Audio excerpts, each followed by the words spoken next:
Vitamin D deficiency ఉంటే పిల్లలు పుట్టరా? నమస్తే, నేను మీ డాక్టర్ పద్మలత, యారాసి Matrutva fertility centre Proddatur. Vitamin D deficiency ఉంటే ఆడవారిలో హార్మోనల్ ఇంబ్యాలెన్స్ జరుగుతుందండి. దానివల్ల ఇరెగ్యులర్ పీరియడ్స్ వస్తాయి.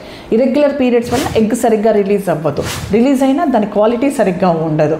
సో దానివల్ల ప్రెగ్నెన్సీ రావడం డిలే అయిపోతుంది అనమాట. అలాగే మగవారిలో కూడా స్పర్మ్ కౌంటు, క్వాలిటీ రెండు కూడా ఎఫెక్ట్ అవుతాయండి దీనివల్ల.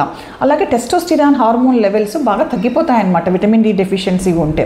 సో ప్రెగ్నెన్సీకి ప్లాన్ చేసుకునే వాళ్ళు విటమిన్ డి డెఫిషియన్సీ లేకుండా చూసుకోవాల్సి వస్తుందండి. విటమిన్ డి ఎలా వస్తుంది మేడం? మేము ట్యాబ్లెట్స్ రూపంలోనే తీసుకోవాలని అవసరం లేదండి. మీరు సన్కి ఎక్స్పోజ్ అవుతే మీకు విటమిన్ డి బాగా సఫిషియెంట్గా వస్తుందన్నమాట. ఎలా ఎక్స్పోజ్ అవ్వాలా? పొద్దున్నే పోయి వాకింగ్ పోతున్నాం మేడం అన్నట్టు అది సరిపోదండి. మిడ్ డే మంచి ఎండలో మీరు 30 to 45 minutes me body 20% me body expose అవుతే సన్ రేస్కి, అప్పుడు మనకు డైలీ కావాల్సిన విటమిన్ డి వస్తుందన్నమాట.